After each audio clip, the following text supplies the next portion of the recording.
Jau rašinė. Ir kaip jautiesi dabar? Žinodama, kad tu Noriu pabėgti. imi pirmą interviu savo gyvenime. Na gerai, o gal mes geriau pakalbėkime apie debesų pievą? O ką tu nori apie debesų pievą pakalbėti? Nes vis dar suprantu iš tavo pasisakymų, kad gauni žinučių, kad žmonės nežino, kada debesų pieva, kur, kas ta debesų pieva, apie ką ta debesų pieva. O, dievai. Debesų pieva vyks šiais metais, birželio 25-29 dienomis, tokioj nuostabioj vietoj, kuri vadinasi Zalinsų sodyba.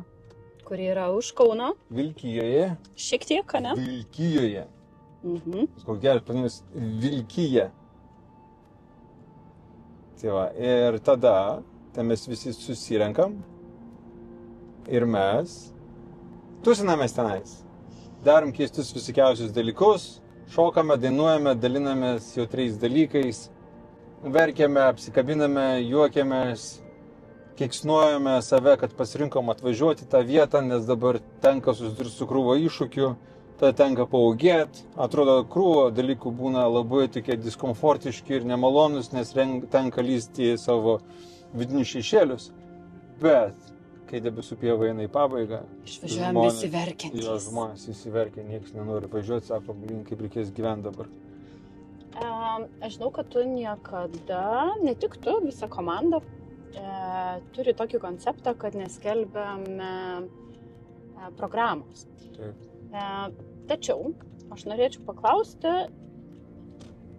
o gal papasakoti ir pati tuo pačiu, bet ir tavęs paklausti, kad ir tu papasakotume, kokie žmonės atkeliauja ir kokį indėlį įneša į debesų pievą. Nes man atrodo, jog tai yra svarbu ir tai nėra visiškai programos dalis. Galbūt reikia iš viso įsisąmoninti, kodėl mes neskelbiam programos. Tai pats pavadinimas debesų pieva yra reiškintis apie debesis, kurie sklando danguje ir viskas gali susiformuoti bele kaip. O tai reiškia, kad mes galime paskelbti, bet kadangi visi lektoriai pas mus irgi yra savanoriai, jiems gali atsirasti kažkokie tai verslo reikalai ir jie gali persigalvoti ir pasakyti, ne, sorry, bet man tenais pasiūlė beprotišką sumą pinigų ir aš išvažiuoju į šitą užsakymą. Ir mes sakom, okei, dėl to mes pertvarkom programą, todėl jeigu mes skelbtumėm ją, tada tas dalykas būtų fiksuotas. Bet kadangi pas mus yra visi savo norų ir tas noras turi būti žmonėse, ir jeigu jo nelieka, žmonės gali pasikeisti, tai dėl to mes tą programos skelbimą atidėliojame iki paskutinės minutės. Ir taip mokome žmonės pasiduoti nežiniai. Nežiniai, kaip pavyzdžiui, mes juk nežinome, kada įsimylėsime, mes nežinome, kada mums nutiks kažkas tai nuostabaus arba kažkas labai labai liūdno. Mes nesam pasiruošę tokiems dalykams, taip? Mes niekados nežinome, kada tai nutiks. Nutinka ir tada mes turime būti pasiruošę susitvarkyti, išsivartyti iš situacijos.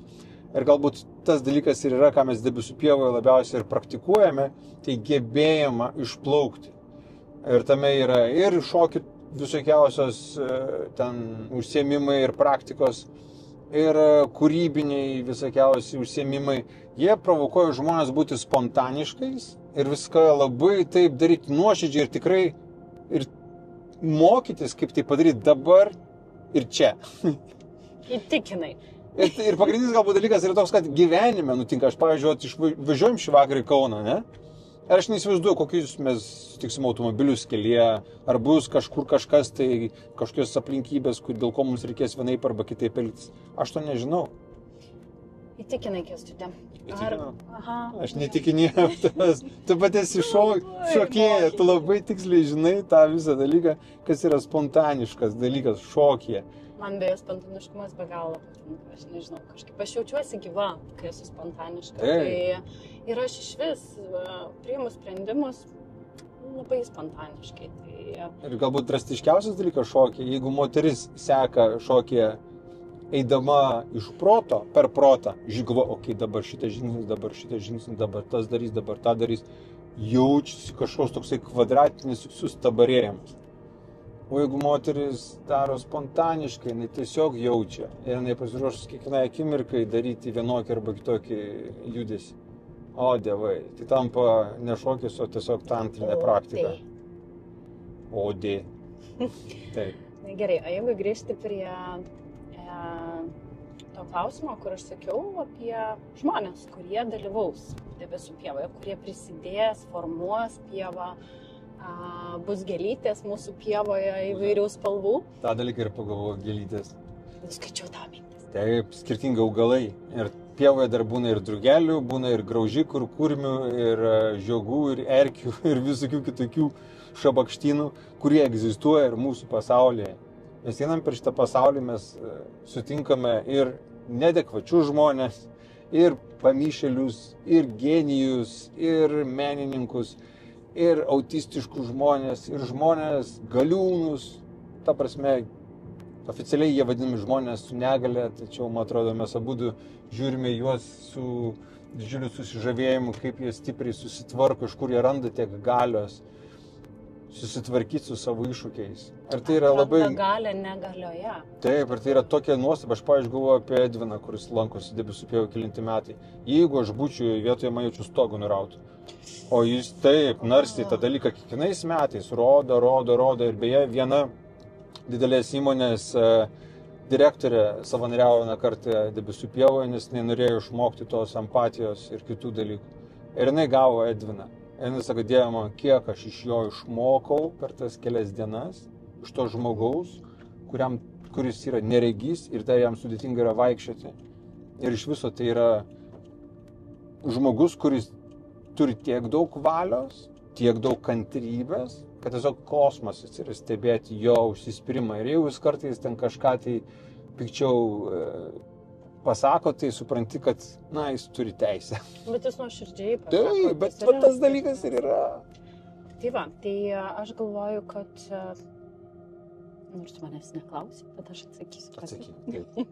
Aš labai į kelią fokusuojuos. Tai. Ja, aš galvoju, kad debesų pieva yra išskirtinė nuo kitų festivalių, kurių yra be galo daug šiuo metu Lietuvoje, tuom, kad pievoje yra, kaip sakant, aš pavadinčiau taip, workshopas. Tai turiu omeny tas toks tikras, žalias neapdirbtas jo workshopas. Neišaustas, neiškultas. Jo, todėl, kad pievoje šiais metais ypatingai daug asociacijų, VŠI įvairių asociacijų, skirtingų, kurie iš tikrųjų gyvena tą tokį gyvenimą, arba prisiliečia labai artimai prie to gyvenimo, kuris yra tikrai, kaip sakant, ne rožėm klotas. Nepatinka gal man šitas posakis, bet toks ne pats lengviausias.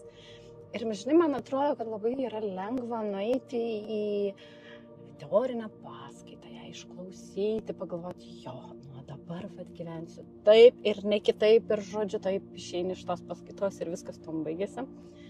O pievoje tu susiduri su tikrai žmonėm, tokiais kaip galiūnai, kuriuos tu jau ir paminėjai, tokiais kaip autistiški žmonės, tokiais kaip niekieno vaikai šiemet bus, organizacija, kurie padeda vaikams, kuriuos palieka tėveliai, tokiems kaip, kokių dar organizacijų bus? Kalėjimų tarnyba. Psichologai ir socialiniai darbuotojai iš kalėjimų ir tada mylinčios rankos. Mylinčios rankos, kurie savanoriauja kalėjimuose. Prirašytos rankos savanoriauja kalėjimuose. Jo. Šiandien rankų bus labai daug. Jo, tikrai. Tai aš galvoju, kad pabuvojus jau dar vėžių sergančių vaikų tėveliai. Sirgusių, sergančių. Paguodos fondo žmonės. Jo. Tai man atrodo, kai pabūnu šalia tokių žmonių, kurie praėjo tą tikrą gyvenimą, arba dar visi eina, arba praėjo ir turi tokios stiprybės, aš tiek daug išmokstu, 100 milijonų kartų daugiau negu atėjus į paskaitą, kurią skaito žmogus, kuris neaišku, ar pats tą praėjo, kuo dalinasi. Tai va čia ir yra debesų pievos išskirtinumas nuo kitų festivalių, kur iš tikrųjų kiekvienas mūsų gali atvykti, pabūti, susipažinti ir paliesti savo širdį, atverti savo širdį. Taip, ir beveik absoliučiai dauguma dalinasi tuo, ką patys yra asmeniškai patyrę, išgyvenę, perėję. Ir čia nėra toksai perskaičiau knygą arba nuvažiavau į mokymus ir išmokau kažką tai daryti iš kitų kažkokių žmonių ir dabar dalinuosi jų žiniomis. Ne, tai yra asmeniška istorija, kaip sakant, iš pirmų lūpų tiesiai, šviesiai. Ir tai yra be galo svarbu. Ta prasme, mes paskaitome kartais laikraščiuose, pažiūrime televizijoje apie tos žmonės, bet kai tu sutinki juos gyvai ir tu gyvai jauti, matai jų energiją, tai yra visiškai kitas dalykas. Visiškai kitas dalykas.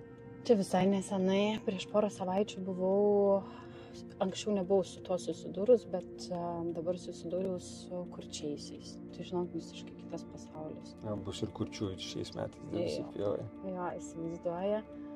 Yra kurčiųjų poezija, yra kurčiųjų muzika. Įsivaizduoja, jie dauguma kalba mūsų kalba ir jie mąsto vaizdiniais. Tai tu gali įsivaizduoti, kokie jų gebėjimai teatre. Ta prasme, kaip aš aplamai žiūrėjau jų kalbą, kaip jie gestikuliuoja, kaip jie kalba visų kūnų. Man tai yra visiškas šokis. Bet ir yra šokis. Galbūt čia vėl reikia suprasti, kad Debesupjovė yra labai daugiasluoksnė.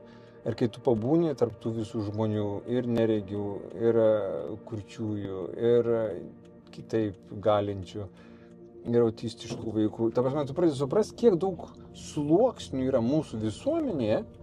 Ir jeigu mes galvojame tik tai, kad tai, ką mes matome, tai yra realybė, tai mes labai labai nuoširdžiai klystame. Nes šita realybė yra persidengusi su tiek daug sluoksnių. Mes net neįsivaizduojam, kad kai kurie žmonės turi tokių problemų, apie kurius mes niekada net nežinojom, kad tai egzistuoja tokios problemos. Kaip, pavyzdžiui, neregiai pasakoja. Netysk manęs, kai aš tavęs neprašau. Bet įsivaizduok, tu sakai visuomenėje, o aš asmeniškai galvoju, kad aš esu visuomenė, manau, kad ir tu taip pat, Taip. turbūt. Taip. Tai matydama tuos sluoksnius visuomenėje, aš pamatau juos savyje. Taip. Tai mes ir tom ir praturtinam save labiausiai, nes mes pradedam atrasti. Ir šiais metais irgi bus Enrika ves tokius nesmurtinės komunikacijos mokymus. Ir pagrindinė esmė yra nesmurtinės komunikacijos, tai įsigilinti į savo asmeninius poreikius ir ko mes asmeniškai norime. Ir jeigu mes net pažįstame savyje kažkokių tai raidžių, žodžių arba frazių arba emocijų, mums yra sudėtinga tai identifikuoti ir kitose. Ir kai mes pradedam savo tuos dalykus atverinėti, mes pradedam suprasti, ant kiek stipriai mes buvom užsidarę, užsibetonavę ir savo neleidom tiek daug visko jausti. Ir kai mes visą tai atveriam ir tas rautas pasipila, mes tarytum įgaliname save pradėti matyti tuos visus dalykus ir kitose žmonėse. Ir tas visiškai pakeičia pasaulį, nes pradedam visiškai kitaip suprasti, matyti žmonių emocijas, jų poreikius, kaip jie kalba, kodėl jie kalba, kas ten juose įvyksta, kad jie sako būtent taip ir ne kitaip. Ir tai yra tokia svarbi informacija, kuri labai reikalinga yra tiek mokyklose, tiek santykiuose, tiek versle ir tiek aplamai visam gyvenime, kur mes beitumėm ir ką mes betarytume. Tai ką galvoju, gal šiam kartui ir užteks, nes mes jau beveik ir atvažiavom. Ir man ranką paskauda laikyti tavo naują žaisliuką. Tai va, ką tik sužinojai apie galimybės daryti interviu ir turbūt daugiau sulauksim iš tavęs viso šito. Tai tiek šį kartą. Lauksim jūsų pievoje. Pirkit bilietus, jie dirbs tau.